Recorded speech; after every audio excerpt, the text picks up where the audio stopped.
What's up, everybody? John Forster here from John Forster Talks to Dynamic Leaders. For episode 6, I'm doing a crossover episode with Paul Johnson, the host of the Actuarial Toolkit podcast. That need to give buy-off on what you're talking about, and you need to be able to explain it in a succinct way and communicate clearly. We brought on none other than top actuarial consultant Jeanne who also has a tremendous career before being an actuary as an LPGA pro golfer. Enough to promote this profession. And I feel like there's a lot of opportunity to promote it more, to speak of it proudly. This podcast originally ran in the Pro Actuarial Global Summit in front of 1,500 people worldwide. If you like what you see, be sure to follow John Forster Talks to Dynamic Leaders on YouTube, Spotify, and Apple Podcasts, as well as the Actuarial Toolkit podcast on YouTube. Now, nobody's going to come in this cage and outwork an actuary. So I am here with John and Jeanne, and as part of the Disruptive Virtual Actuary Summit, we wanted to talk about a transition from being a pro athlete to being a pro actuary. So we're kind of titling this podcast Pro Athletes to Pro Actuaries, and both John and Jeanne have a background as athletes, and we want to talk a little bit about that. But before we kind of dive into all of that, maybe we'll just do a little introduction, talk about where both of you work. John, let's start with you, and then Jeanne will move over to yourself. Hey, thanks, Paul. I'm a big fan of your podcast, so happy to finally be on. Appreciate it. And I currently, my role is Chief Operating Officer at Medical Risk Managers. Before that, I had about 20 years experience in actuarial leadership roles, more traditional actuarial roles.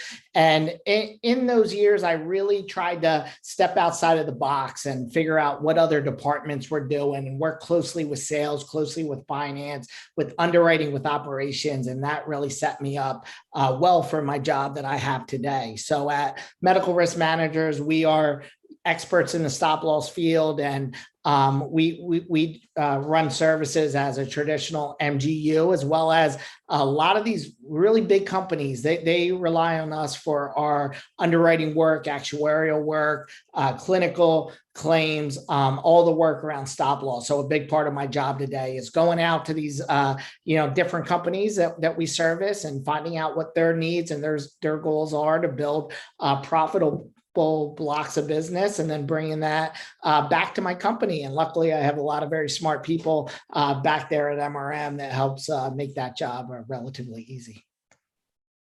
Awesome. And Jeanne, yourself?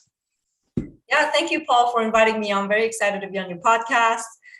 So I'm a health actuary working for Oliver Wyman. I've joined the company about 9 months ago. Doing consulting work, doing mainly work on commercial lines of business, but supporting clients anywhere from carriers, healthcare providers, also we're regulators, and I've also taken on a project working with Stokke company, which was very exciting. And then prior to that, I actually started my actuarial career at Blue Cross Blue Shield of North Carolina. Doing more traditional type of work, pricing, and also some risk adjustment work, and also doing some value-based care work as well. Very nice. So both of you kind of had an interesting transition before this, because I mean, the actuarial career is definitely not an easy one, not for the faint of heart. And, it's a very intellectually challenging job, but both of you before that were in other challenging positions and doing that as an athlete. So I'm a little curious about just maybe start off with what your athletic career was. What did you do before being an actuary? And then kind of how did that transition into being an actuary? And this time, Jeanne, let's start with you. Yeah, absolutely. So prior to being an actuary, I spent about 13 years in the golf field. I spent 7 years as a touring professional, competed on the LPGA tour for several years, and transitioned over to coaching Spent 5 years at Duke, Division I golf assistant coach. And, we won a national championship and been finalists and semifinalists. So we've definitely had a lot of fun there. And then decided that I needed to switch careers. So here I am. That's amazing. Did you, so as you're like coaching and doing golfing, I mean, did you hear about the actuarial profession from someone that was a fellow golfer, or you just kind of knew about this for a while? No, that's a great question. So when I was in school, I did study math and statistics. So I went to the University of Florida, played on the golf team there. But while I was there, I really wanted to get a degree that I would eventually use. Actually, the faculty at Florida introduced me to the career. So I had heard about it in college, and then thought maybe someday, and decided to turn pro, pursue golf. And honestly, while I was in golf, I never thought I would come back to this field. So yeah, it's not as random, but because I did study that in college. Right. That makes a lot of sense. And then John, yourself, you went the route of MMA. Is that correct? Yeah, a little different path from Jeanne. I mean, Jeanne made it to the highest level in her sport, which is uber impressive, and competed there for a long time. I graduated college in 2001. I was like Jeanne, I was on a Division I team. I was on the wrestling team at Rutgers University, and back in 2001, it was like 8 years after the first UFC started. So it was in really the early ages of MMA. It was not regulated in most states. There were very few opportunities to compete. And today there's gyms on every corner, so you can find a gym real easily. And most people train for fitness, honestly, rather than to compete. So I kind of dove in head first in the actuarial profession, moved up, very quickly, and took on a lot of big jobs. And about, I'd say 7 years later, I went to a professional fight down in Atlantic City, and a teammate of mine from high school was a great wrestler. He was competing and actually got knocked out really bad that fight. So it would think it would be something that would turn somebody off. But I was just, got that itch. I love the atmosphere, and I got that itch back to compete. And I kind of was like, this is something that I want to do. And, that next week I went and I found a gym. And I started going, and people were like, "What, are you nuts? I was in the worst shape of my life." They're like, "You're out of shape. You got this big job. You use your head for your job. That's kind of crazy that you want to now start getting punched and kneed in the face." But it just kind of hit a switch for me, and I was like, I'm going to start try to do this. And it took a while for me because the job I was working at the time, I was putting in some extreme hours, 70-hour weeks, and taking exams at the same time. So ultimately it was more getting into a job situation that I thought was the toughest part, that wasn't putting in as many nights and weekends. And I eventually was able to train consistently and work on my skills, work on my jiu-jitsu, work on my kickboxing, get out for lunch for a run to get cardio in, and then be off at 5:30 or 6 and be able to go to the gym. And won a bunch of amateur fights. I won an amateur title, and then I signed with Cage Fury Fighting Championship, which is one of the biggest regional promotions kind of below the UFC. So I signed with them. I won my first pro fight, and then Father Time started catching up with me. My knees weren't as good, my shoulders weren't as good. I had a couple injuries, so had to then turn the page to bigger and better things. But it was a lot of fun and a great run while I went with it. That's fascinating. I was gonna say, like, having a career, if you're working 70-ish hours a week and studying for exams, I mean, that alone is draining. But then to like want to do MMA on top of that and have, especially a career where it's risky, like you said, getting knocked out. But it is a very fun sport to watch. And I mean, it's impressive. And I'm sure you've learned like a ton of skills that really transition into the actuarial profession, which that's kind of actually my next question for both of you is, you both seem to kind of take on these sort of management or leadership roles early on in your career. And is there something that you felt like you learned, or some skill you learned from being an athlete that really transitioned, that enabled you to do that so early on? And maybe this time let's go ahead and start with John on that one. Yeah, I think definitely. I mean, I graduated school with a math major. There wasn't as much information out there back then in actuarial science and what you should do to prepare for actuarial science. I basically graduated and was like, man, I need a job. So I didn't have all the technical skills. Most of the jobs I worked during college were manual labor, construction, things like that. So I didn't come with being a master of Excel or these programs or having a ton of exams under my belt. But I think what I did have is having that leadership skills. I was a captain of the Division I wrestling team, and people talk about MMA. College wrestling is honestly much bigger grind than MMA. It is tough to get through that season. And I was selected. I think the cool thing about the way they chose their captains was the team voted on it. So I was voted as the captain my junior and senior year, and really just leading a team like that. Having the spotlight on you, where you kind of were, the captain of the team, and you had to go out there. Wrestling is a one-on-one sport, so having that confidence to be able to work under pressure, I think was big for me. So after I got over the hurdles, and I had a great first boss that kind of worked with me and showed me some things, and I figured out the technical stuff, and I think I had the tools to try to become a manager. I wouldn't say at first I was not a great manager. I tried my best, and I think I learned throughout my career, and I'm still learning. So I think having that, having those skills before and the ability to step out and try something new was big in my career progression. Definitely. I just noticed the belt in the background there, so I should have brought that up when you were talking about your MMA stuff. I keep it in my office, it inspires awesome. me a little bit when I got to grind through some busy season, Yeah. kind of reminds me of it, and I got some wrestling stuff up, wrestling pictures up too. So I come in here, I think over there's a Rutgers Wrestling, Anthony National champ a couple of years ago. So just kind of come into my office here. I try to get a little inspired, get a little juice from play a little Eye of the Tiger right before logging in. There you go.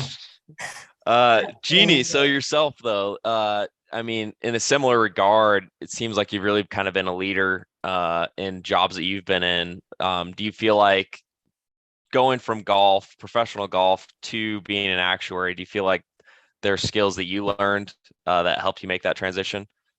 Yeah, absolutely. I think that a lot of these leadership skills that you develop as an athlete can, easily transfer in the business world.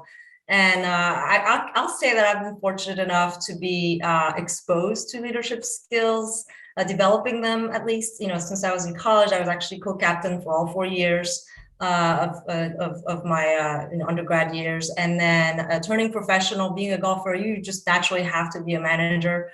You not just managing yourself, you're also managing your coach, your trainer, your agent, you've got a lot of people to work with. So I think that definitely helped me in just more of the project management skills area. And then of course, as a coach, naturally I had to I was in a leadership role and working with young athletes and just developing the relationships and accomplishing a common goal. All those things very much, translated to my actuarial career. So yeah, that's super interesting, and kind of on a similar note. This definitely relates to leadership, but in terms of communication skills and being very public facing, which it sounds like, you're talking to clients, especially as a consultant, and John is kind of a leader, at his job, talking to clients, giving sales pitches and things like that. A lot of people don't necessarily think of that as an actuarial skill, but it's a very important one. And do you feel like in the golf side of things, like you had to get sponsorships and things like that, do you feel like that kind of helped in that regard? Yeah, absolutely. I mean, being a professional athlete, you're in the public eye, everybody, people follow you and they know how you're doing, where you're competing. And yes, we meet new people every week. You go to this new event, and for them, for that tournament, it is the one event of the year, once a year, LPGA event. For us, it's like one of the many events that we travel to. So we do Right. meet many new people. We are paired with, lots of tournament sponsors at pro-ams. You start developing relationships. I've made a lot of friends doing that. And, even in college, I can relate to also when I was a coach, I wasn't just coaching and leading. I was also recruiting players. I was working with parents and kids and their coaches, their teachers. All of these relationships that you develop were necessary, right, to do your job. And it's the same way at Oliver Wyman. You're doing the work. I mean, your work speaks for itself, but then you also want to make sure that you develop that relationship and that trust For to sure. do really good work and to be a good consultant. Yeah, for sure. And John, you also have been in kind of more of a non-traditional actuarial role and kind of being a leader. Do you kind of discussed the leadership side of things, but um, were there things when you were doing fighting that kind of led to maybe even like helping with your communication and like public facing? Yeah, without a doubt. I mean, I definitely, again, much lower level than Jeannie, but talk to the press, doing podcasts such as this.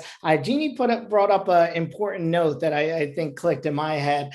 She's talking to college kids when she was coaching, she's talking to college kids, and then she's talking to parents. So she has to relate to college kids and 60-year-olds, right? So I think just throughout my sports career, that's something that I developed.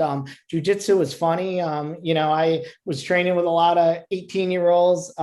Actually, one 15-year-old that's really good, Miles Lee. He's fighting for the Cage Fury title tomorrow night. So you kind of relate to people at all these different ages. And then you're talking to coaches and you're talking to promoters and you're talking to, people that might be a sponsor for you. So really, I think, I got friends that run the gamut in ages. I got, people, a neighbor that came over to my house that was 75 years old to watch the NCAA tournament. So I think it's a big thing is important that you're dealing with people from all different ages and all different backgrounds. So you talk about diversity with the profession, right? You're talking to people that aren't just people that want to be actuaries or in the business world, people that come from all these different areas of the country and all these different backgrounds. So I think that's very key, because when you're out there talking to your business partners, you're going to be talking to people of all different ages, of all different backgrounds, and all different fields. So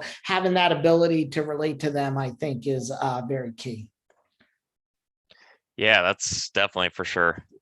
Um, yeah, I could say for myself, like So Paul, I yeah, you're in a unique role, right? You are, I think it's very cool, and I know you work out a lot, so you got a lot of this background too, and you're definitely, doing something very cool. I think two things that I really think are cool: consulting and teaching. So why don't you tell us a little bit about that? Thanks. Yeah. It's kind of interesting. I mean, I don't have a pro athlete background like the two of you, but fitness is definitely a big passion of mine. And well, maybe I can touch on that in a second, but you mentioned the two things that I do. I am an actuarial consultant, but I also teach at ASU. So, the teaching is a bit of a newer thing for me. I wanted to, out of school, I really wanted to teach, and I was honestly at the time I was in too much debt, and I was like, I just need to start making some money, and found out about the actuarial profession, kind of went that route, didn't look back. And then here I am, 10 to 15 years later, kind of looking back and saying, oh, I really wanted to do that. And now I'm in a position where I can do a little bit of both. So I am a full-time lecturer, but I also do part-time consulting, and both of them, kind of similar to everything we're talking about, are very uh, public facing, and communication skills are key for both of those. I will say, getting in front of a class of 70 freshmen and explaining pre-calculus is much harder than than you think it's going to be. When I first did that, I was like, pre-calc, I was thinking, pre-calc's easy. We're all actuaries, like that's nothing for us. But when you're in front of a room full of that many people and you're trying to, explain sines, cosines, and tangents, it's not as easy as you think it's going to be. And so I think that it really does transfer over even to the actuarial profession, in terms of being able to simplify things that you're explaining to others that need to give buy-off on what you're talking about, and you need to be able to explain it in a succinct way, and communicate clearly. So teaching is a ton of fun, and doing the actuarial consulting thing is a lot of fun too. I know we're running a little low on time, so just one quick comment was, in terms of the fitness stuff, I think that brings so much value to what we do in our careers, because it really does, not only the work ethic and the teamwork and things that you do as an athlete, but also just getting your blood moving. Like, it clears your mind and it helps you think clearer, I think. So, yeah, that was just kind of a side comment on that. Mm-hmm. But since we are running low on time, I did want to get to kind of two things here at the end, and we'll go to each of you. That is just to start off with, are there any really cool or neat skills that you've learned as an actuary that kind of relate to when you were an athlete, you were learning new skills? And related to that, is there any advice that you would give those who are watching that want to be a disruptive actuary going forward? Like, what advice would you give them? And maybe we'll start with you, Jeanne, on that one. Yeah, absolutely. I find that, being a career changer, having started this career later in life than most people, I did notice that there isn't enough to promote this profession. It is such a great profession. I mean, I can speak, based on my experience, I'm very proud of our profession. And I feel like there's a lot of opportunity to promote it more, to speak of it proudly. I still have to explain to everyone I meet what an actuary is. And I think that is a little sad, because I think there's some missed opportunities there. I know that young people are now more exposed to it in schools, and hopefully they can start in school and getting internships and have exposure. But if you're not that fortunate, I think there's a lot of missed opportunities. So I think to disrupt the profession, we need to promote it, and we need to promote it proudly in a positive light, because I think that we don't do it so. For sure. And yourself, John? No, I 100% agree with Jeanne. I think we need more people that are out there that have a platform that they could promote the profession, maybe a background that's a little bit out of the norm. I think that would be, that's what I think our profession needs to move forward, and to think about things a little bit differently. I know, when you talk about my background in the sports that I was in, and I'm sure golf as well, it's always evolving. So you always got to change with the times. I know at Prudential, I led a team of